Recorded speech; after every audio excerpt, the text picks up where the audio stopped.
Assalomu alaykum. Bugun ichak tutilishi haqida gaplashamiz. Ichak tutilishi bu nima? Ichak tutilishi bu ichakda hazm bo'lgan oziq-ovqatlar va gazlarning o'tishining to'xtab qolishi. Bunga sabab esa mexanik, ya'ni tashqi tarafdan biron narsani siqilib qolish yoki ichkidan yoki o'sha ichakning nervning falajlanishi natijasida kelib chiqadi.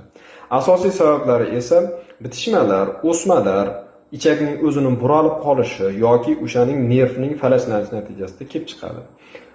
Asosiy belgilari esa qorinda kuchli og'riq, ich kelmasligi, qusish va qorin shishi.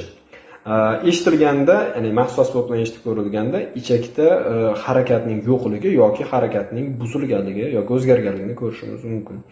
Asoratlari esa ichak devorining nekrozi, peritonit va shunga o'xshagan og'ir xavfli kasalliklar.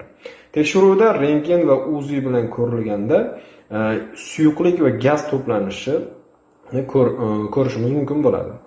Davolash dastlab konservativ usullar bilan bo'ladi, lekin ko'p holatlarda jarrohlik amaliyoti bilan orqali amalga oshiriladi. Agar bu kasallik o'z vaqtida davolanmasa, ya'ni kechiktirilsa, ichakning ma'lum bir qismlarining qon o'tmasligi natijasida nekrozga uchrashi va o'sha ichak qismining kesib tashlashiga sabab bo'ladi.